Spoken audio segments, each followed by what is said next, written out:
নমস্কার বন্ধুরা, কেমন আছেন সবাই? আমরা দু বোনে বাপের বাড়ি এসেছি। আর বাপের বাড়িতে এসে মাটির উনুনে রান্না করতে আমার খুব ভালো লাগে। তো সকালে মুড়ি খাওয়ার জন্য বেগনি তো হয়েছে, আর পালং শাকের চচ্চড়ি, আর এখন করছি মাছের মাথা দিয়ে মুড়ো ঘন্ট। আর নদীতে অংশু আর অনি 5টা পুঁটি মাছ ধরে নিয়ে আসছে, সেটাই এখন অনু ভেজে দিচ্ছে ওদের। অনু এখানে ফুলকপি আলু মাছের ঝোলটা বানিয়ে নিচ্ছে, আর ভাত গ্যাসে এগুলো করে নিচ্ছে। এই যে সব ভাজা হয়ে গেছে সবজি মাছ, আর এখানে পালং শাকের চচ্চড়িটা করে ফেলেছি।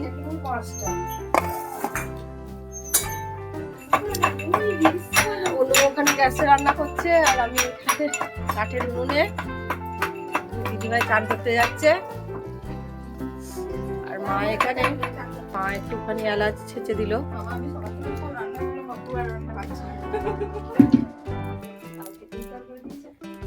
এই যে এই দুধটা দেবে আবার।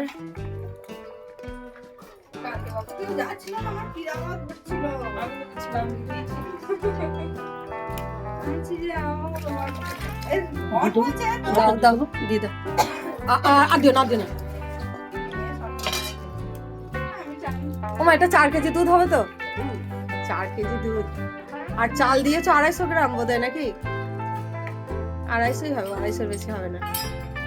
খেতে দুর্দান্ত হবে। হ্যাঁ, কাজু কিশমিশ দেওয়া হয়ে গেছে। এই তো কিশমিশ কাজু সব মা দিয়ে দিয়েছে।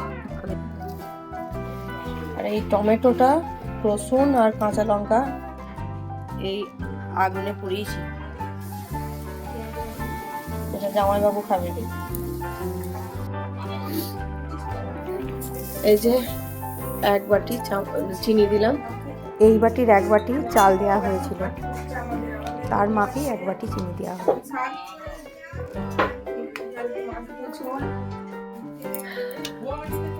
পায়েসটা হয়ে গেছে, একদম সুন্দর পায়েস হয়েছে। এরপর মা একটু ঘি দিয়ে দিল পায়েসে। পায়েসে এরকম ঘি দিলে এর কিন্তু স্বাদ আরও বাড়ে। দিদি এখন কি গানের রিলস বানাচ্ছে বলুন তো? এখন খাওয়া দাওয়া সেরে ছাদে চলে এসেছি, দিদি, আমি আর অনু। ছাদে বসে তিনজনের অনেক গল্প হলো। আর এখন পরের দিন সকাল, আমরা টিফিন করেই বেরিয়েছি, এখন যাচ্ছি আমাদের বাড়ি। দিদি ও জামাইবু আমাদের সঙ্গেই যাচ্ছে, আর সঙ্গে যাচ্ছে গোপালবাবুও।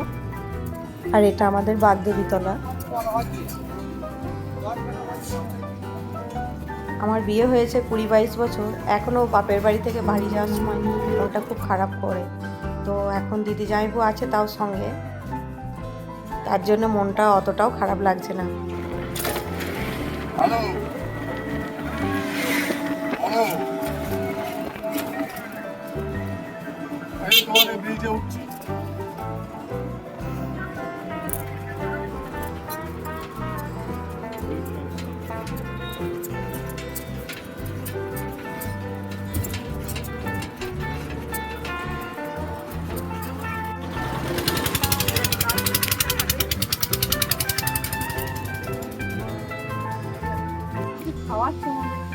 এই যে ছাদে এখন সব খাওয়া দাওয়া হবে। এসে রান্না বান্না করতে ব্যস্ত হয়ে পড়েছিলাম দুই বোনে, ওই জন্য কিছু ভিডিও করা হয়ে ওঠেনি। এটা ওল ভাতে, চুনো মাছ ভাজা, টমেটো চাটনি, শাক ভাজা, পেঁয়াজের কলি, আলু পোস্ত, মুসুরির ডাল, আর এটা হচ্ছে ধনেপাতার চাটনি, আর এটা হচ্ছে বাটা আর পাবদা মাছের চাল। তো চলুন সবাইকে এখন খেতে দিয়ে দিই, অনেকটাই বেলা হয়ে গেছে। আর এটা নবদ্বীপের দই, তাই তো? পাঁচুর নয়, এটা কার? এটা একটা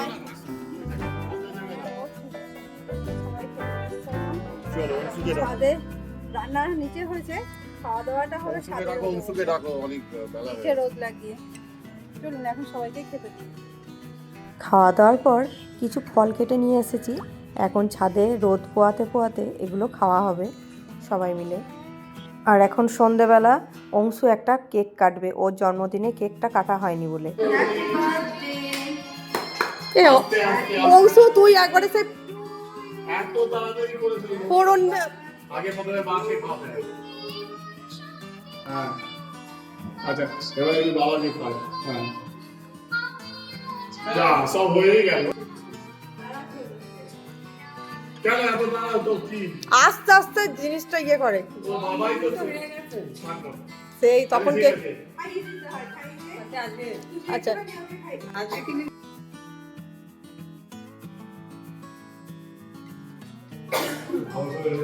ও,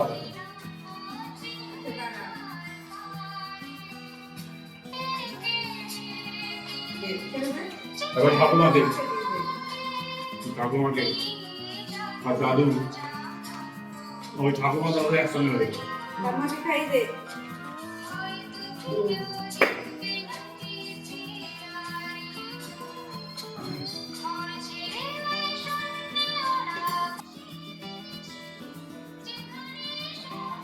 দারুণ হুম তপনের দোকানে তপনের দোকানে এটা পরের দিন সকাল। এখন মুড়ি খাওয়ার জন্য ঘুগনি করা হয়েছে, আর এটা হচ্ছে পালং শাকের ঘন্ট, উচ্ছে ভাজা, আর এটা ধনিয়া চিকেন হবে, দিদি ম্যারিনেট করে রেখেছে, আর এটা ধনেপাতা বাটা। রান্নাটা হয়ে গেল নাকি রে? এই তো চিকেনটা হচ্ছে, চাটনি হচ্ছে ওদিকে, ধনিয়া চিকেন তোর স্টাইলে। হ্যাঁ দেখি এরকম করে চিকেন খাইনি আগে, জানিস? দেখ কে কেমন লাগে। কোনোদিন বানায়ও নি। কালারটা তো দেখতে বেশ ভালোই লাগছে, আর খুব অল্প তেল দিয়েছিস তো মনে হচ্ছে। একদমই একদমই কম তেল। একদম কম তেল। হ্যাঁ আর এদিকে এটা কি হচ্ছে? আমার বাড়িতে এসে তুই তো সব রান্না করছিস। এটা তো পেঁপের চাটনি। এদিকে কি বড়ি ভাজা হয়ে গেছে, উচ্ছে ভাজা, আর এটা পালং শাকের চচ্চড়ি, আর চাটনি তো আছে। আর আলুটা একটা দিয়ে দিলাম। ও আলুটাও দিয়ে দিবি। হ্যাঁ আলুটা দিয়ে দিলাম এর মধ্যে। এখন আলুটা না হলে সিদ্ধ হবে না। আর এখানে ভাতটাও হয়ে গেছে। জলটা বেশি হয়ে গেছে। চিকেনটা এইরকমভাবে আমি প্রথম খেলাম, তো চিকেনটা খুব ভালো রান্না হয়েছিল, আর স্বাদটা একদমই অন্যরকম। এরকমভাবে চিকেন রানলে কিন্তু খেতে ভালোই লাগে, একঘেয়েমি থেকে একটু আলাদা।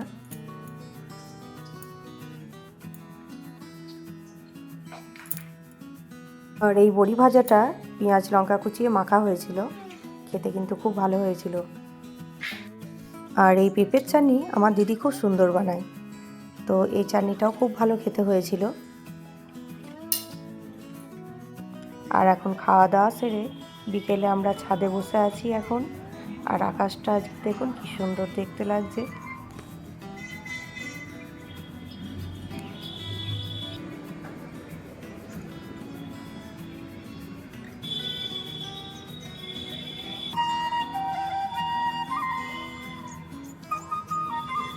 লেট হয়, তা হোক আচ্ছা আচ্ছা তা হোক এরকম সময় 5টা 5:30টার মধ্যে।